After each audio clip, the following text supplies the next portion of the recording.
ci deuxième poñ bi. voilà dem na Maroc dem ak Maroc googu noonu Adam mën nga ci ñëwaat. waaw pro dem na Maroc nañ bàyyi gosse bi mu tranquille. waaw pro dem na Maroc ci contexte diplomatique boo xam ne Coupe d'Afrique des Nations 2025 entre moo ko suscité na ko aussi. parce que dégg nañ coow yeeg entre le Sénégal et le Maroc et tout. donc dem bi mu dem certes nag diplomatiquement la parce que am nañu ay relations yoo xam ne vraiment si de façon très économique aussi. soxla na dem toog waxtaan mais tamit déplacement sur les réseaux sociaux c'est jugé que c'était quand même assez nécessaire ak pour tension bi nga xam ne instant bii mi ngi doon am entre le Sénégal et le Maroc mu xaw a apaisé wu. mu xaw a apaisé wu parce que moment bi mu dem am na solo am na solo aussi bien avant muy dem sax gisoon naa benn communiqué boobu wala benn xaati benn bataaxal boo xam ne defoon na ko ci ay réseau doon expliquer di woote Sénégalais à ce que ñu ànd ak dal par rapport ak ce qui s'est passé entre le Sénégal et le Maroc. supporters yi surtout coow lii mais aussi tamit Sénégalais yi nga xam ne jàppoon nañ leen fa ba tey woon lañ j'espère que sax le 4 lañ leen war a juger. mais luy ndey nag di leen jàpp nag vraiment nag yaa de quoi. bëri sax dañu jàpp ne problème mu CAN bi entre le Sénégal ak le Maroc moo tax premier ministre Ousmane Sonko dem fa. parce que boo xoolee discours bi mu tënni dem. nee na ñëwuñ fi pour intervenir. mais Sénégal ak Maroc ñaari réew la yoo xam ne nii wax naa ko fi keroog en 1960 am na benn coopération bu ci ñëw mooy la coopération académique. année 1960. coopération académique. mooy coopération bi tax. étudiants marocains yi. di bàyyeekoo Maroc di ñëw si suñu université yi. di jàng dans le domaine de la santé et de la médecine. te loolu c'est important depuis 1960. ils sont nombreux à la faculté. mais mooy li ma la wax keroog wax naa ko fii nee naa man bi may nekk université département histoire di dem di réviser ji. bois sacré fac droit. may romb ni étudiant marocain yi. fac médecine. ma ne waa man marocain yi ñoom ñoo jugee Maroc. di ñëw fii di ñëw Sénégal Dakar di jàng médecine di jàng santé. ngay jóge fii di faj dem ñibbiwaat ngay gis par exemple ma jox la benn exemple amoon nañ benn artiste comédien boo xam ne bu siiw la fi Sénégal. feebar na mënuñ koo faj. ñu évacuer ko foofu. événement mars 2021. xam naa patriotes yu bëri yi nga xam ne Pastef dafa am benn comité bu tudd Pastef santé. rawale na ay boo yu am ay séquelles yu bëri yoo xam ne Maroc la ñu yóbbu faje ji leen. est-ce que gis nga li ma lay expliquer foofu. effectivement si moment boobu coopération bi waral ñoom étudiants yi dafa ñëw en 1960 kon ñaari réew yooyu noonu. li ma bëgg a foofu mooy lu soxal wàllum coopération. wàllum traité. wàllum partenariat. du tey démb la woon. sport mooy li nga xam ne moo am mbirum sentiment mooy fugg. ku si nekk day bëgg a jël Ousmane Sonko wax na lu mel noonu. excès d'émotion mais mbaa xam nga ne démb bi Ousmane Sonko demee Maroc signé nañ lu toll ci 17 accords de partenariat 17. am na 170 points d'accord yoo xam ne bëgg nañu àgg fa loolu lu am solo loolu il faut loolu ñu apprécier geste du premier ministre Ousmane Sonko. les enjeux effectivement. c'est-à-dire yow dem nga Maroc si moment bi ñu doon wax naan ñaari réew yi de wàllum football am na problème mais leneen li mu leeral lu mot a bàyyi xel mooy sport musul diviser. maanaam sport musul diviser musul tàqalikoo ñaari réew. te moment bi Maroc soxlaa aussi. mun nañoo nangu ne Maroc moo nekkoon pays d'organisateur moo organisé woon Coupe d'Afrique. dañ koo soxla woon. toog 50 ans su dee jumuma jëlul CAN. 76 1976. oui 1976. juste après yaa ngi gis. et à l'époque la finale c'était le Maroc contre la Guinée-Conakry. mais c'est bien pour le rappel. te dégg naa équipe boo bokkoon coupe te dégg naa ni ñu ko béree sax da ngay wax. baare si moment boobu. coupe 6 équipe yeggali. léegi si moment boobu. ñu ne Maroc moomu moo demoon demi-finale coupe du monde. et qualifié récemment quart de finale. pays d'Afrique. coupe du monde. yaa ngi comprendre. contre la France. mais kon équipe boobu soxla woon na CAN bi. mais. waru nag tam soxla non kàddu tax nag ngay def ay dégâts. li fa am kenn mënu ko rafetlu mais loolu bokk na si preuve bi mu di amee Achraf Hakimi bi nga xam ne tête la si biir équipe bi. reconnaître na sax yenn gestes erreurs yi nga xam daf ko defoon. def nañ ko mais loolu moom mooy preuve d'humilité. ñoom reconnaître nañ yenn sa erreurs mais loolu nag waru mën a tax. sur le plan politique ñu bëgg a politiser. diggante ñaari réew sur le plan diplomatique bu ko yàq. loolu moo waral man ma rafetlu discours du président de la République Bassirou Diomaye Faye keroog. bi muy recevoir. Gaynday wax ne par exemple le Maroc. c'est un pays d'hospitalité parce que dalal nañ suñuy gan. mais loolu mooy discours kilifa. billaay ab mbir dañ koy pencoo. waxtaanee ko. waxtaan bu rafet. moo tax ma daal dem premier ministre bi. c'est au-delà sax cadre sport parce que bañ fa dem ba signé nañ 17 accords yoo xam ne signé nañ ko dem 17 accords loolu am solo la diggante ñaari réew ñuy xaar yeneen 170 points d'accord yoo xam ne war nañ koo finaliser pour man loolu wax dëgg yàlla état bi loolu la ñuy di xaar c'est-à-dire il faut que ñu génn di dem si yeneen réew yi nga xam ne ñun ak ñoom suñu lëkkaloo dafay am solo ñuy gën a dëgëral li nga xam ne moom moo di lëkkaloo gi si wàllum justice lëkkaloo gi si wàllum wér-gu-yaram si wàllum koom-koom si wàllum infrastructure ak yeneen yi mel noonu nga xam ne si diggante ñaari yooyu parce que man damay faral di wax naan l'économie autarcie n'existe pas dans aucun pays du monde économie bu nekk bëgg na ouverture di dem di jokkalanteeg di ñëw di indi mais wax dëgg yàlla il faut que ñuy xàmmee li nga xam ne moom moo di sport bi taxoon Sénégal ak Maroc daje la sa am dafa gën a néew ñaari réew lu ñu seq moo mag fuuf sport bi moo mag fuuf sport donte mënoo génnee sport si lu ñu seq si wàllum coopération mais quand même ay mbir la yoo xam ne Sénégalais bu si nekk war na mën a distinguer wax dëgg yàlla football la woon jeex na premier ministre dem na am na yeneen mbir yu am solo et on espère que dina mën a indi apport si li nga xam ne moo di suñu économie réew très bien Mané bon Bara foofu li ma ci mën a wax mooy parce que bëgg naa nga ñëw ci wàllum diplomatie. oui Sénégal et le Maroc effectivement parce que culture aussi tamit la ñu link la ñu boole. non xam nga par exemple aujourd'hui le Sénégal et le Maroc ont des relations très fraternelles et très sérieuses aussi en ce qui concerne la coopération et quand on parle de coopération li mu ëmb dafa bari culture ngi ci éducation ngi ci leneen ak leneen mu ngi ci mais damay ñëw tuuti en arrière ci ginnaaw par rapport ak les deux pays, le Sénégal et le Maroc.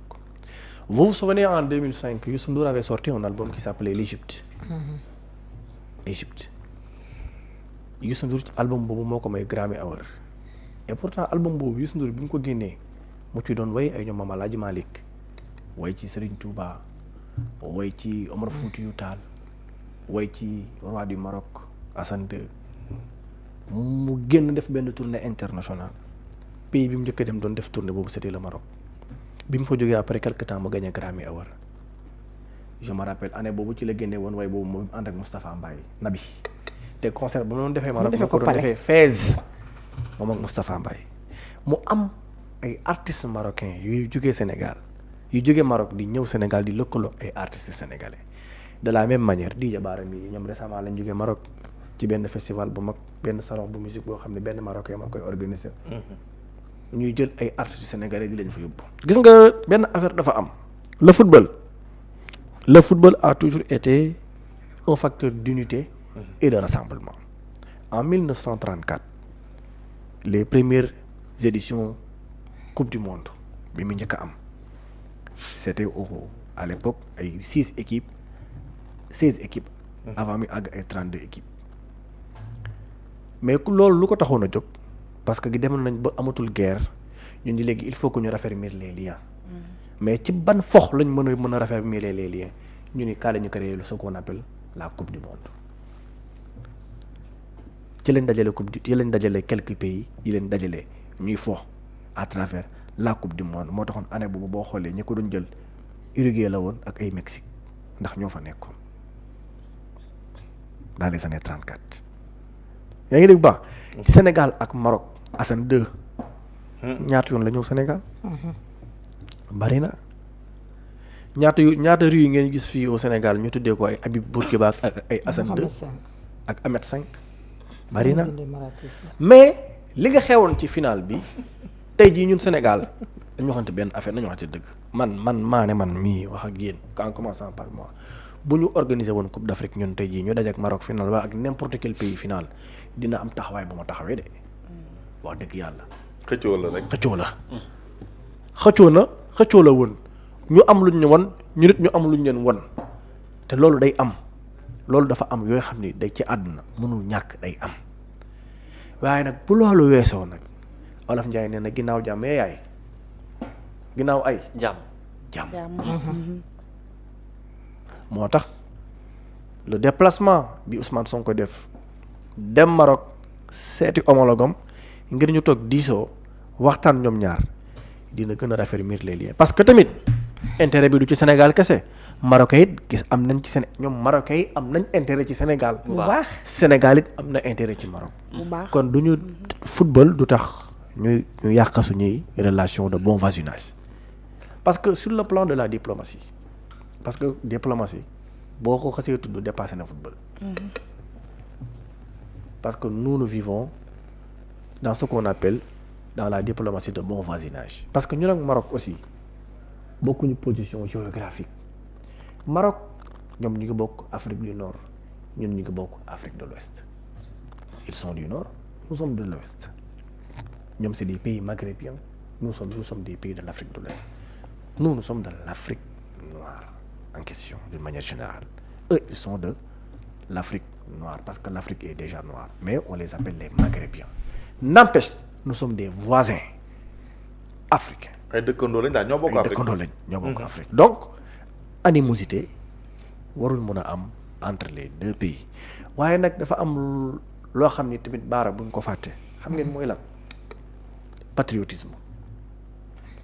patriotisme moom baara nit ak foo mën nekk xanaa nga bañ a nekk patriote waaye fi nga dëkk sa réew baara lim lay jaral de dafay bëri yàlla nag réewum jàmbur du la ko jaral dafay bëri parce que marocain yi bañ naa la di maane marocain yi keroog niñ taxawee ak liñ ñu won keroog seen bëggum réew lañ doon seen bëggum réew a tax ñu def ñu doxalee suñu réew mi nag ñu nit suñu bëggum réew a tax ñu riposter am na ci loo xam ne il faut que ñu comprendre ko xam ne mënul ñàkk ça arrive dans la vie mais la relation diplomatique bi Ousmane Sonko dem raffermir entre le Maroc et le Sénégal loolu war na mën a jàngalaat nit ñu bari te xam ne football c'est juste quelque chose de passage bu jàll mais aussi benn affaire am na il faut ñu reconnaître benn affaire xëy na Ousmane Sonko moo dem seeti homologam mais il faut aussi reconnaître la grandeur du roi Ahmed VI qui a fait une déclaration après la finale mais déclaration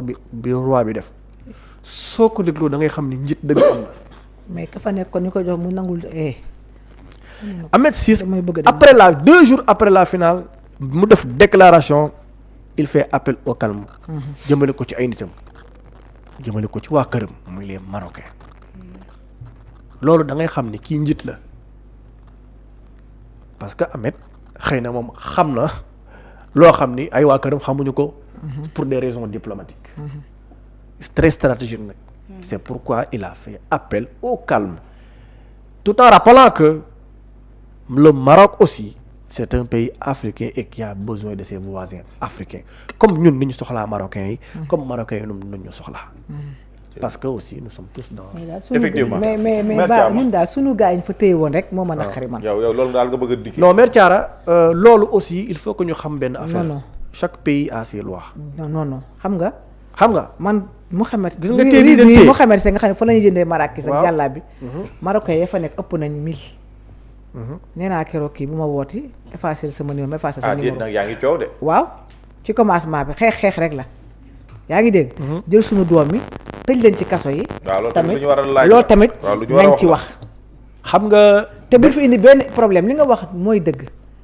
lii nii bis bu nekk ko ñun bagage man moom rek laay jaay di waaw samay rakk fa lañ ne di yónnee ay conteneur di yónnee ay g may dem di jëndi ñeneen ñu leen yónni kon jàmm mais suñu doom yi ñu tëj tamit du yoon leen bàyyi ñu génn nañ leen bàyyi ñu génn parce que ñun jàpp ñu fi benn doomu marocain tëj ko ma leeral la foofu te bu ñu doon jàpp doomu marocain doomu Warda moom laay jëkk jël ndax xam naa fi muy jànge doomu kan Warda kuy Warda sama xarit ma xam mu may yow luy seen ci Warda doom yaa Warda daal nga yeb non kay xam naa doom fu muy jànge léegi Warda daal nga yeb yow ak Jamil xam naa seen doom yi fu ñuy jànge dama ñëw seen kër seen doom yi laay jëkk a jël suñu bàyyiwul ñii non nañu wax dëgg nag ñun tam ñu ngi bëgg a ñàkk fayda non bàyyi ma jël suñu doom yi tëj non ñàkk ñu fayda xam lu tax Warda lay jàpp Warda ma leeral la benn affaire yaa ngi may dégg noonu ma leeral la benn affaire gis nga Ousmane Sonko aussi tamit Ousmane Sonko aussi njiit la waaw kilifa la c'est un premier ministre mais daal tëj bi daal moo waru woon yoon ci nag foofu laa jëm waru woon am gis nga nag gis nga layam ni nag gis nga nag kaay ma xam layam lañu war gis nga keroog ba yëpp match bi jeexee ñu xeex am na nañu waroon bàyyi ñëpp bi dem seen yoon wala ñu faa tëj ñu naan le 4 lañ leen jugé ba kay fii ba 4 pour lan léegi bàyyi ma ki nga xam ne prisonnier yi man leen su ngeen leen bàyyiwul fii ba gannaaw ma déggu ma lu ngeen gis dina yéen la waaw léegi baara damay leeral bàyyi suñu benn doom leeral leeral gis nga par exemple tey jii bu fekkoon affaire bi fii la xewee Sénégal jàpp ay marocain noonu lay demee marocain yi dañ toog xaar ñu jugé seen i doom parce que réew mu ci nekk daa am loi yu ko. waaw luñ def ba leen di jàpp luñ def. léegi Ousmane Sonko dem na Maroc. waaw. sànq wax na ci ay biir yoo xam ne na Ousmane Sonko nee na ñëwul fii pour intervenir. xam nga loolu mooy quand même ce qu'on appelle respect des lois des pays d'autrui. comprendre nga bu baax mais quand même am na ci loo xam ne Sonko njiit la lu ko wax publiquement. waaw da ciy def ay jéego. waaw kay am na loo xam ne Sonko lu ko wax publiquement. d'accord entièrement d'accord. y a des choses yoo xam ni on n'a pas besoin de le dire publiquement te ñi nga wax nii c'est vrai que jàpp nañ leen war a leen juger dañ leen di bàyyi. le cadre la ñu wax. dañ leen di bàyyi mais luñ def bañ leen di jàpp nag. mais xam nga aussi tamit mais quoi dañoo xeex rek jàppante dañoo xeex. ñu waa Pape Thiaw maa ngi lay nuyu la génn. waa léegi lan moo nu leer ni lan moo leen leer ni. yow rek yow booy yow ñaata la nga dëkk ne doo ba boo yëfoon yëfu yembar rek. ñii moom waa léegi dëgg nga. léegi Bara lan moo nu leer ni jàpp gi jàpp sénégalais yi dafa nekk boolewuñ waale ay boolewuñ ci ay marocain jàppale leen. amul parce que trouble à l'ordre public pratiquement lañ jàppee ñu. amut te cause bi itam man Maroc xoolal amut jàpp ñu benn naar. jàpp ñu benn naar. laaj leen sunu doom lañ leen ba Adam yow demoon nga.